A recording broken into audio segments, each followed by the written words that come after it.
الله ربي والإسلام ديني ومحمدا رسول الله ويقيني.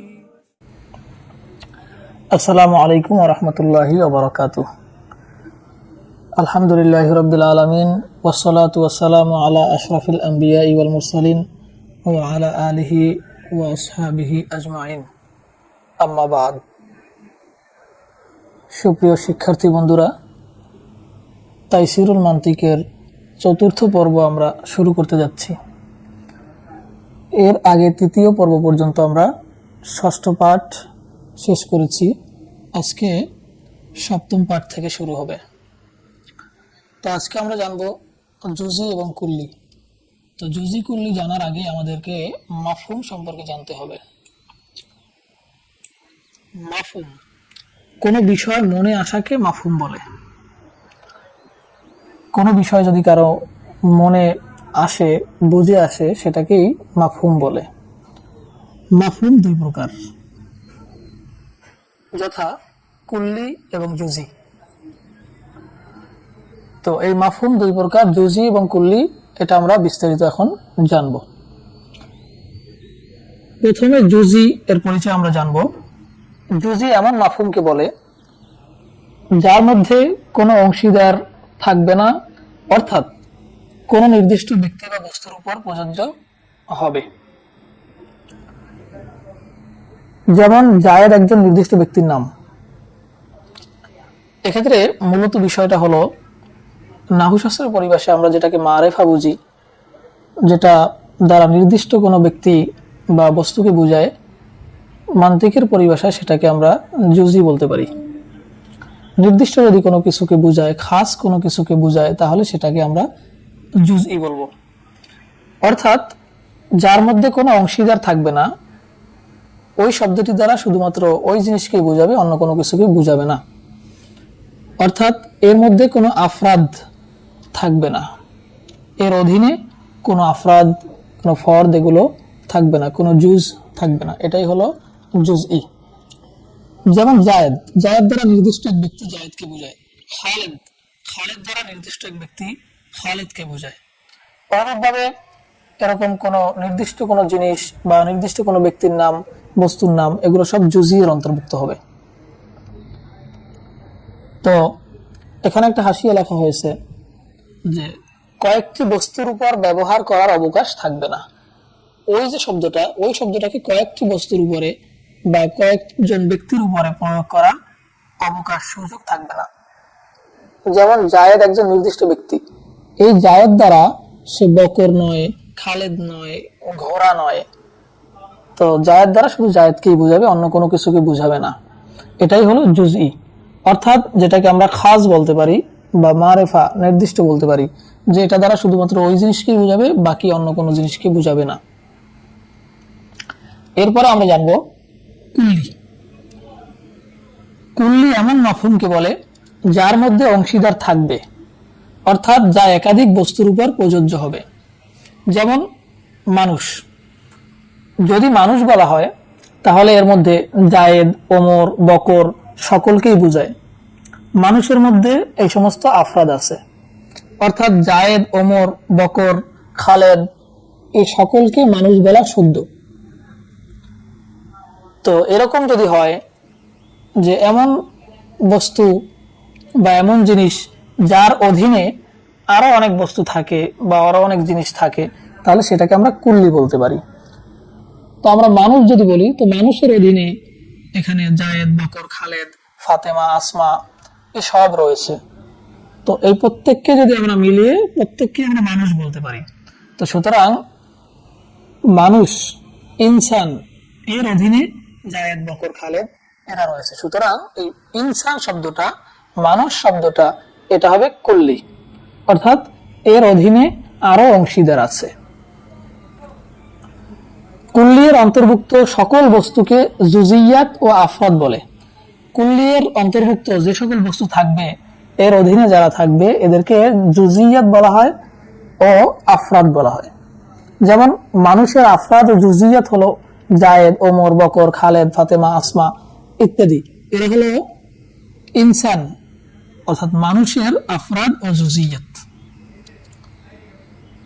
আর হায়ান তথা প্রাণী, এর আফরাদ ও জুজিয়াত হলো মানুষ, গরু, ছাগল। হায়ান বলতে প্রাণী, তো প্রাণীর মধ্যে মানুষও যেমন আছে, গরু, ছাগল ইত্যাদিও আছে। তো আমরা একটু অনুশীলনে দেখি যে এখানে কিছু উদাহরণ দেওয়া আছে, এই উদাহরণগুলো থেকে জুজি এবং কুল্লি নির্ণয় করতে বলছেন।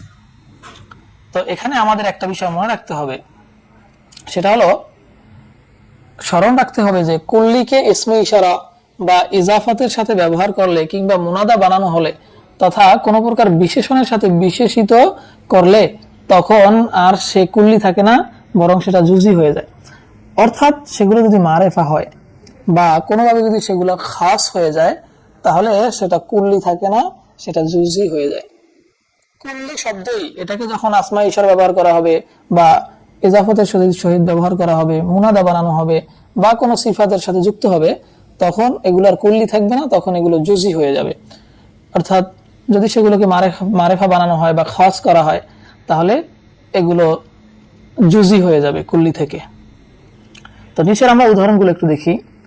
এখানে এই ক নম্বর উদাহরণে দেয়া আছে ঘোড়া, বকরি, আমার বকরি, জায়েদের গোলাম, সূর্য, এই সূর্য, আকাশ, এই আকাশ, সাদা চাদর, কালো জামা, তারকা, দেয়াল, এই মসজিদ, এই পানি, আমার কলম। এখানে ঘোড়া এটা হলো একটা কুল্লি, কারণ ঘোড়ার অধীনে আরো অনেক ঘোড়া থাকে। ঘোড়ার অধীনে সাদা ঘোড়া, কালো ঘোড়া, দ্রুতগামী ঘোড়া এগুলো থাকে। তো সুতরাং এটা একটা কুল্লি। বকরি, অনুরূপভাবে বকরিও একইভাবে কুল্লি। আমার বকরি এখানে নির্দিষ্ট করা হয়েছে, ইজাফাত করা হয়েছে, বকরিটা কার? আমার, সুতরাং এটা জুজি হয়ে গেছে, এটা খাস হয়ে গেছে। জায়েদের গোলাম, এখানে গোলামটা কার? জায়েদের, নির্দিষ্ট হয়ে গেছে, সুতরাং এটা জুজি। এটা দ্বারা শুধু জায়েদের গোলামকেই বোঝানো হবে। সূর্য, সূর্য এটা একটা কুল্লির অন্তর্ভুক্ত, কারণ সূর্য এটা যদিও একটা, কিন্তু এই সূর্যটা দেয়ালে একা থাকতে পারে, কাগজে একা থাকতে পারে, তো সেই সূর্য উদ্দেশ্য হতে পারে। আকাশের সূর্য, তারপরে কাগজের খাতার মধ্যে অঙ্কিত সূর্য। তো এই সূর্য আম ভাবে এটা আম বুঝায়, অর্থাৎ এটাও হলো কুল্লি। এই সূর্য এটা দ্বারা নির্দিষ্ট করা হয়েছে, সেটা খাতায় অঙ্কিত সূর্য নাকি আকাশের সূর্য। তো এটা যদি হয় তাহলে এই সূর্য এটা হলো জুজি। আকাশ এটা কুল্লি, এই আকাশ এটা জুজি। সাদা চাদর, এখানে চাদর কি? সাদা চাদর, তো সুতরাং এটা হলো জুজি। কালো জামা এটাও জুজি। তারকা এটা কুল্লি। দেয়াল কুল্লি। এই মসজিদ জুজি। এই পানি জুজি। আমার কলম জুজি। তো এই উদাহরণগুলো আমরা প্র্যাকটিস করব, এছাড়া বাকি বিভিন্ন উদাহরণ দিয়ে আমরা এগুলো প্র্যাকটিস করার চেষ্টা করব।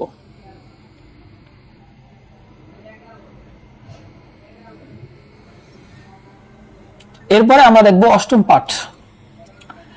তো অষ্টম পাঠে কুল্লিয়ের প্রকারভেদ নিয়ে আলোচনা করা হয়েছে। তো কুল্লিয়ের প্রকারভেদ জানতে হলে আগে আমাদের জানতে হবে হাকিকত এবং মাহিয়াত। তো হাকিকত এবং মাহিয়াত কি? হাকিকত ও মাহিয়াত হলো কোনো বস্তুর মূল অবস্থা, সেই বস্তুটা কি দ্বারা গঠিত হয়েছে সেটাকে হাকিকত বা মাহিয়াত বলা হয়। তো এখানে লেখছে কোন বস্তুর ওই মৌলিক উপাদানকে বলে যার সংমিশ্রণে বস্তুটি অস্তিত্ব লাভ করেছে। এই হাকিকতের সংমিশ্রণেই বস্তুটির অস্তিত্ব লাভ করেছে। যদি ওই উপাদানগুলো পাওয়া না যায় তাহলে ওই বস্তুটি অস্তিত্বই লাভ করতে পারে না। যদি তার কোনো একটি উপাদান অনুপস্থিত থাকে তবে বস্তুটি অস্তিত্ব লাভ করতে পারে না। যেমন ইনসান, ইনসান অর্থ হলো মানুষ।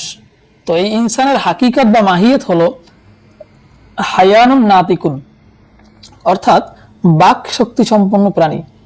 তো মানুষ কি? মানুষ হলো এমন প্রাণী যারা কথা বলতে পারে। তো এইটা হলো মানুষের হাকিকত, হায়ানুন নাতিকুন, বাক শক্তি সম্পন্ন প্রাণী। এটা মানুষকে যদি প্রশ্ন করা হয় আল ইনসানু মা হুয়া, ইনসান কি, তখন এর জবাবে আসবে হায়ানুন নাতিকুন, মানুষ হলো বাক শক্তি সম্পন্ন প্রাণী, মানুষ, তারা কথা বলতে পারে। এখান থেকে যদি নাতিক শব্দটা বাদ যায় তাহলে আর মানুষকে বোঝায় না, আবার হায়ান শব্দ যদি বাদ যায় তাহলে আবার মানুষকে বোঝায় না। তো হায়ান ছাড়া বা নাতিক ছাড়া মানুষ এর অস্তিত্ব লাভ করতে পারে না। তো সুতরাং মাহিয়াত বা হাকিকত হলো কোন বস্তুর মৌলিক উপাদান যার সংমিশ্রণে বস্তুটি অস্তিত্ব লাভ করেছে। এর কোনো একটা উপাদান যদি অনুপস্থিত থাকে তাহলে ওই বস্তুটি অস্তিত্ব লাভ করতে পারবে না। এর সাথে সাথে আমাদের জানতে হবে আরজ। আরজের জমা হলো আওয়ারজ। হাকিকত তথা মৌলিক উপাদান ছাড়া অন্যান্য প্রাসঙ্গিক বস্তুকে আওয়ারজ বলে। একটা বস্তু, এই বস্তুর হাকিকত ব্যতীত এর সাথে যে অন্যান্য বিষয় সংশ্লিষ্ট থাকে সেটাকে আওয়ারজ বলে। যেমন আমরা সিফাত বলতে পারি, বৈশিষ্ট্য বলতে পারি। তো বৈশিষ্ট্য কিন্তু তার মূল গঠনের থেকে ভিন্ন, অর্থাৎ মূল গঠন যে জাত, এই জাতের সাথে আরজ এটা যুক্ত হয়। জাত হলো সত্তা, আর জাতের সাথে যে গুণ বা বৈশিষ্ট্য যুক্ত হয় সেগুলোকে বলা হয় আরজ। তো মৌলিক উপাদান ছাড়া অন্যান্য যে প্রাসঙ্গিক বিষয় বা প্রাসঙ্গিক বস্তু সেগুলোকে আওয়ারজ বলে। যেমন মানুষ, এটা হলো জাত, হাকিকত। তো মানুষের সাথে কালো, ফর্সা, জ্ঞানী ইত্যাদি হওয়া মানুষের আওয়ারজ। যেমন কালো মানুষ, ফর্সা মানুষ, জ্ঞানী মানুষ, এই যে কালো, ফর্সা, জ্ঞানী, এগুলো হলো মানুষের আওয়ারজ। আর মানুষ হলো এটা হাকিকত, মূল। তো এই মূলের সাথে যা কিছু প্রাসঙ্গিক বিষয় যুক্ত হয় সেগুলোকে আওয়ারজ বলে। এই আওয়ারজগুলোর উপরে মানুষের অস্তিত্ব নির্ভরশীল নয়। এগুলো ব্যতীত মানুষ হতে পারে। কেউ জ্ঞানী নয় কিন্তু সে মানুষ হতে পারে, কেউ কালো নয়, ফর্সা, সে কি মানুষ হতে পারে। তো এখন আমরা দেখব কুল্লি এর প্রকারভেদ। কুল্লি দুই প্রকার, যথা কুল্লিয়ে জাতি আর কুল্লিয়ে আরজি। জাত বলছি প্রকৃত সত্তা, কোন বস্তুর অস্তিত্ব, সেই বস্তুর অস্তিত্ব এবং কোন বস্তুর যে মূল সত্তা সেটাকেই বলা হয় জাত। তো কুল্লিয়ে জাতির পরিচয় কি? কুল্লিয়ে জাতি হলো ওই কুল্লিকে বলে যে তার জুজিয়াতের পূর্ণ হাকিকত হবে, অথবা পূর্ণ হাকিকত না হলেও হাকিকতের একটি অংশ হবে। এখানে ভালো করে খেয়াল করতে হবে, কুল্লিয়ে জাতি ওই কুল্লিকে বলে যে তার জুজিয়াতের পূর্ণ হাকিকত হবে, অর্থাৎ ওই কুল্লিটা তার জুজিয়াতের পূর্ণ হাকিকত হবে।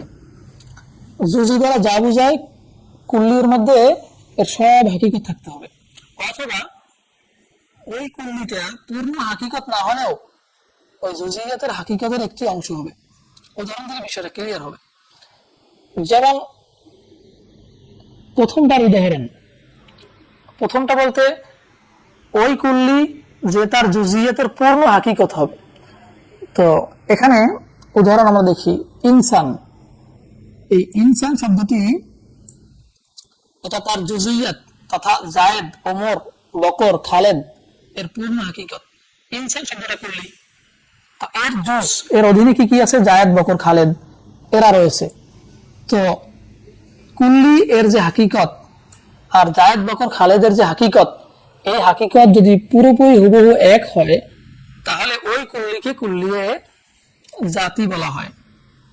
যেমন জায়েদ যদি সম্পর্কে প্রশ্ন করা হয় যে জায়েদুন মা হুয়া, জায়েদ কে বা মান হুয়া, তাহলে সেক্ষেত্রে উত্তর আসবে হায়ানুন নাতিকুন। আর ইনসান, ইনসানকেও যদি প্রশ্ন করা হয় তাহলেও ইনসানের হাকিকত আসবে হায়ানুন নাতিকুন। তাহলে ইনসান একটা কুল্লি আর জায়েদ হলো জুজি। তো ইনসানের যে হাকিকত আর জায়েদের যে হাকিকত এটা পরিপূর্ণ হবে, এক হবে। তাহলে আমরা কুল্লিয়ে জাতি বলতে বুঝলাম যে ওই কুল্লিকে বলে যে তার জুজিয়াতের পূর্ণ হাকিকত হবে। এরপরে পূর্ণ হাকিকত যদি নাও হয় তাহলে পূর্ণ হাকিকতের অংশ হবে। তো এখানে আমরা দেখি দ্বিতীয়টির উদাহরণ, অর্থাৎ হাকিকতের অংশ বিশেষ হবে। হায়ান, এটি এর জুজ হলো মানুষ, গরু, ছাগল। তো হায়ান এটা হলো কুল্লি, এর অধীনে আরো জুজ আছে। জুজগুলো কি? হায়ান প্রাণী, এর অধীনে আছে মানুষ, গরু, ছাগল ইত্যাদি আছে। তাহলে হায়ানের যে হাকিকত আর মানুষ, গরু, ছাগল এদের যে হাকিকত, তো এর মধ্যে পুরোপুরি হায়ানের হাকিকতের সাথে এই মানুষ, গরু, ছাগলের হাকিকতের পরিপূর্ণ মিল নেই, বরং এর একটা অংশের সাথে মিল রয়েছে। কেননা মানুষের হাকিকত কি? মানুষের হাকিকত হলো হায়ান নাতিকুন। মানুষ বলতে কি বোঝায়? হায়ানে নাতিক। আর যদি এর জুজ ছাগলকে ধরা হয়, তো ছাগলকে যদি ধরা হয় তাহলে কি? ছাগলের হাকিকত হলো জু রগা, অর্থাৎ হায়ানুন জু রগা, যেটা হায়ানুন জু রগা, তো যেটা ম্যা ম্যা করে ডাকে, তো এটা হলো জু রগা ছাগলের হাকিকত। আর হায়ান হলো হায়ানুন নাতেক এবং হায়ানুন জু রগার অংশ বিশেষ। তো এখানে মানুষের হাকিকত হলো হায়ানে নাতেক আর ছাগলের হাকিকত হলো জু রগা। তাহলে দুইটার মধ্যে হায়ান হায়ান মিল আছে, কিন্তু একজন মানুষ হলো নাতেক আর ছাগল হলো জু রগা। আর হায়ান হলো কুল্লি, যেটা বলছি হায়ান এবং এর অধীনে যে হায়ানে নাতেক মানুষ আছে, ছাগল, হায়ানুন জু রগা। তো এই হায়ান হলো হায়ানে নাতেক এবং জু রগার অংশ বিশেষ। তো হায়ান দ্বারা যেটা বুঝায়, এই হায়ানের হাকিকত যেটা, আর তার জুজের পূর্ণ হাকিকত বুঝাবে না, বরং কি হাকিকতের অংশ বিশেষ বুঝাবে। তো এটাও যদি হয় তাহলে এটাকেও কুল্লিয়ে জাতি বলে। সহজ ভাষা আমরা বলতে পারি কুল্লিয়ে জাতি হলো এমন কুল্লি যে তার জুজিয়াতের পূর্ণ হাকিকত হবে, অথবা পূর্ণ হাকিকত না হলে হাকিকতের একটি অংশ বিশেষ হবে। এটাকে কুল্লিয়ে জাতি বলে। সহজ ভাষা মনে রাখতে হবে যে এমন কুল্লি যার জুজিয়াতের পূর্ণ হাকিকত হবে, অথবা পূর্ণ হাকিকত না হলেও হাকিকতের অংশ বিশেষ হবে। তো উদাহরণস্বরূপ আমরা বলছি ইনসান এর জুজ জায়েদ, তো জায়েদের যে হাকিকত, ইনসানের হাকিকত একই, অর্থাৎ পূর্ণ এখানে হাকিকতের সাথে মিল আছে। আর যদি পূর্ণ মিল না থাকে, আংশিক মিল থাকে, সেটা হলো হায়ান। হায়ান এমন কুল্লি যার অধীনে জুজিয়ত গুলো আছে, এগুলোর একটা অংশের উপর দাওয়াত করে। হায়ান এটা ইনসানের একটা অংশ, হায়ানুন নাতিকুন এর একটা অংশের উপর দাওয়াত করে, একটা অংশ বুঝায়। অনুরূপ ছাগল হায়ানুন জু রগা একটা অংশ বুঝায়। এরপর আমরা জানবো কুল্লি আরজি। কুল্লি আরজি হলো ওই কুল্লিকে বলে যে তার জুজিয়তের পূর্ণ হাকিকত নয় বা হাকিকতের অংশও নয়, সম্পূর্ণ কুল্লি জাতীয় বিপরীত। অর্থাৎ সেটা তার জুজিয়তের পূর্ণ হাকিকত হবে না, হাকিকতের অংশ হবে না, বরং সেটি হাকিকত বহির্ভূত অন্য কিছু হবে। যেমন দাহিক, হাস্যকর। এখানে যে মানুষ হাসে তাকে দাহিক বলা হয়, অর্থাৎ হাস্যকর কোন প্রাণীকে দাহিক বলা হয়। এটি মানুষের হাকিকত নয়, হাকিকতের অংশও নয়। তো ইনসান এবং দাহিক এই দুইটা যদি ধরা হয় তাহলে দাহিক এটা মানুষেরও হাকিকত নয় আর হাকিকতের অংশও নয়, বরং এটা হাকিকত বহির্ভূত একটি জিনিস। তো সুতরাং এই দাহিক এটা একটা গুণ বুঝায়, একটা বৈশিষ্ট্য বুঝায়। তো দাহিক দ্বারা যা বুঝায় এটা তার যে মূল কুল্লি আছে, এই কুল্লি এর পূর্ণ হাকিকতের উপরও দালালাত করে না, বুঝায় না, এবং হাকিকতের অংশের উপরেও বুঝায় না। সুতরাং এই দাহিক হলো কুল্লিয়ে আরজি। এখন আমরা অনুশীলনী দেখব। নিম্নের উদাহরণসমূহের কোন কুল্লি কার জন্য জাতি আর কার জন্য আরজি তা নির্ণয় করো। এখানে সবগুলো যা দেওয়া আছে সবগুলোই কুল্লি, কিন্তু এর মধ্যে থেকে কতগুলো কুল্লিয়ে জাতি আর কতগুলো হলো কুল্লিয়ে আরজি। তো আমরা দেখি বর্ধনশীল শরীর জিসমে নামি, এটা কুল্লিয়ে জাতি, কারণ এর জুজ রয়েছে। কি জুজ? বর্ধনশীল শরীর, সাজারুন, হায়ানুন এগুলো সব বর্ধনশীল, বাড়ে, যেগুলো বড় হয় বাড়ে, এবং যেগুলো একটা আকার আকৃতি আছে, শেকেল আছে, সেগুলোকে বলা হয় বর্ধনশীল শরীর জিসমে নামি। তো এটা একটা কুল্লিয়ে জাতি, এর অধীনে জুজিয়ত আছে, এবং এই জুজিয়ত গুলো হাকিকতের অংশ বিশেষ। যেমন সাজার, এর হাকিকত কি? সাজার এটা বর্ধনশীল, তো সুতরাং এটা জিসিম আছে এবং এটা বর্ধনশীল। হায়ান এটাও জিসিম আছে, এগুলার বর্ধনশীল। আনার গাছ এটাও কুল্লিয়ে জাতি, কারণ এর জুজিয়াত অর্থাৎ সকল আনার গাছ এর মূল হাকিকত হলো এই আনার গাছ সব ধরনের। মিষ্টি আনার, মিষ্টি আনার, এখানে আনারের একটা গুণ বা বৈশিষ্ট্য বোঝাচ্ছে, তো সুতরাং এটা হলো কুল্লিয়ে আরজি। লাল আনার, এটা আনারের একটা গুণ বোঝাচ্ছে, সুতরাং এটাও কুল্লিয়ে আরজি। প্রাণী এটা হলো কুল্লিয়ে জাতি, কারণ এর অধীনে অনেকগুলো জুজ আছে যেগুলো এর উপরে দালালত করে। ঘোড়া এটাও কুল্লিয়ে জাতি, এটা মূল হাকিকত। শক্তিশালী ঘোড়া, এটা ঘোড়ার একটা বৈশিষ্ট্য বা গুণ বুঝাচ্ছে, তো সুতরাং এটা হলো কুল্লিয়ে আরজি। প্রশস্ত মসজিদ, মসজিদের একটা অবস্থা বুঝাচ্ছে, সুতরাং এটাও কুল্লিয়ে আরজি। শরীর জিসম, এটা একটা কুল্লিয়ে জাতি, এর অধীনে যেগুলো আছে সেটা এর অংশের উপরে দালালত করে, এর উপরে দালালত করে। পাথর এটাও হলো কুল্লিয়ে জাতি। শক্ত পাথর, এটা একটা গুণ বুঝাচ্ছে, তো সুতরাং এটা হলো কুল্লিয়ে আরজি। লোহা এটা কুল্লিয়ে জাতি। চাকু কুল্লিয়ে জাতি। ধারালো চাকু এটা হলো ধারালো চাকু, চাকুর একটা অবস্থা বুঝাচ্ছে, সুতরাং কুল্লিয়ে আরজি। তলোয়ার কুল্লিয়ে জাতি। ধারালো তলোয়ার কুল্লিয়ে আরজি। তো সুতরাং আমরা বলতে পারি যেটা কোনো বিশেষায়িত থাকবে না, যেটার সাথে কোনো গুণ থাকবে না, সেটাই হলো কুল্লিয়ে জাতি। আর যেটার মধ্যে কোনো গুণ থাকবে, গুণ বৈশিষ্ট্য যুক্ত থাকবে, সেগুলো হলো কুল্লিয়ে আরজি। তো আজকে আমাদের দর্স এখানেই সমাপ্ত। পরবর্তী দর্স সামনে শুরু হবে এরপর থেকে ইনশাআল্লাহ। আসসালামু আলাইকুম ওয়া রাহমাতুল্লাহি ওয়া বারাকাতুহু।